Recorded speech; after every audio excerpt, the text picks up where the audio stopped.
जय Malhar news चॅनलच्या सर्व प्रेक्षकांना सपना चौधरीचा नमस्कार। समाजात हिम्मतीलाच किंमत आहे। महिलांनी हिम्मतीने व्यवसायात आत्मनिर्भर होऊन पुढे आलं पाहिजे। युवतींनी देखील शिक्षण घेऊन प्रगती करावी। नगरसेवक नगरसेविका झाल्यावरच शहराचा विकास होत नसून आपल्यातील कार्यकर्तृत्वामुळेच विकास करता येऊ शकतो। नगरपरिषदेच्या माध्यमातून महिलांसाठी शासकीय योजना प्रभावीपणे यशस्वीरित्या राबविण्यात येत आहेत असे प्रतिपादन शिवसेनेचे संपर्क प्रमुख आमदार चंद्रकांत रघुवंशी यांनी केले। नंदुरबार नगर परिषदेच्या वतीने महिला दिवस निमित्त रविवारी छत्रपती शिवाजी महाराज नाट्य मंदिराचा डोममध्ये मेळावा घेण्यात आला। त्याप्रसंगी मार्गदर्शन करताना आमदार रघुवंशी बोलत होते। यावेळी ते म्हणाले, शिवसेनेचे मुख्य नेते उपमुख्यमंत्री एकनाथ शिंदे यांनी महिलांसाठी मुख्यमंत्री लाडकी बहीण योजना सुरू केल्यामुळे बहिणींचा सन्मान झाला। नंदुरबार जिल्ह्यात आज भगिनींच्या हातात खऱ्या अर्थाने सत्ता असून विविध विभागांमध्ये त्यांच्या कार्यकर्तृत्वाचा ठसा उमटत आहे।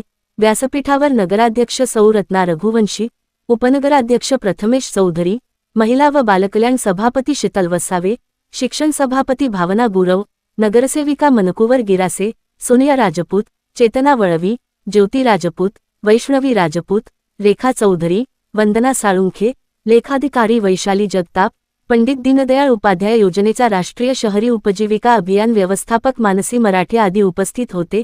कार्यक्रमात गुणवंत महिलांचा सत्कार नगराध्यक्ष रत्ना रघुवंशी यांच्या हस्ते करण्यात आला।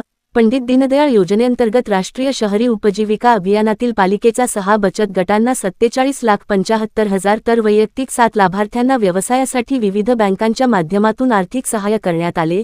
त्याचा धनादेश नगराध्यक्ष रत्ना रघुवंशी यांच्या हस्ते देण्यात आले। पालिकेतर्फे घेण्यात आलेल्या मेळाव्यात शहरातील कानाकोपऱ्यातून महिलांची उपस्थिती होती। यावेळी नवजात बालिकांच्या पालकांचा सन्मान करण्यात आला। विविध स्पर्धेमध्ये नंदनगरीचे नाव उज्ज्वल करणाऱ्या विद्यार्थिनींना बक्षिसांचे वितरण झाले। त्याचप्रमाणे शालेय पोषण आहार शिजवणाऱ्या महिला बचत गटाचा सदस्यांच्या सन्मानाने महिला भारावून गेल्या होत्या। मेळाव्यात बेटी बचाव बेटी पढावची शपथ उपस्थित महिलांना देण्यात आली। अभियानाची प्रस्तावना ज्योती पाठक यांनी केली। सपना चौधरी, जय मल्हार न्यूज, नंदुरबार। नगरपालिका ही महिलांच्यासाठी बचत गटाच्या माध्यमातून सरकारच्या ज्या योजना आहेत त्या सगळ्या योजना यशस्वीपणे त्याची अंमलबजावणी करते आहे। एकही माणसाला वशिला लावायची गरज नाही। जो भी माणूस पात्र असेल, जो खरंच व्यवसाय करत असेल तर त्याला मदत करणं हे आमचं कर्तव्यच आहे, किंबहुना आमचं धर्म आहे। आणि एवढा सन्मान तुम्हाला एकनाथ शिंदे साहेबांच्या राजवटीमध्ये मिळाला। भगिनींच्या हातामध्ये खऱ्या अर्थानं सत्ता आहे। नंदुरबारची तर पंचायत समितीची सभापती बी भगिनी होती, नंदुरबारची नगरपालिकेची नगराध्यक्ष बी भगिनीच आहे, नंदुरबारची प्रांत बी भगिनीच आहे, नंदुरबारची कलेक्टर बी भगिनीच आहे। तुमचं सगळं राज्य आहे आणि तुमच्या राज्यामध्ये आम्हाला सुद्धा तुम्ही मदत करजा एवढीच आम्ही तुम्हाला विनंती करायला आलेलो आहोत। माझी विनंती आहे सगळ्या भगिनींना, आता या मानसी मॅडमने प्रशासकाच्या काळामध्ये फार फॉर्म वाटले, 2 लाख 5 लाख कर्ज भेटेल असं तुम्हाला वाटतं।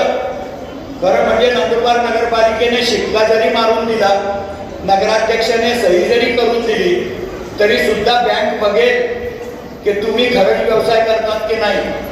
बँक बघेल की आमचे दिलेले पैसे परत येतील की नाही।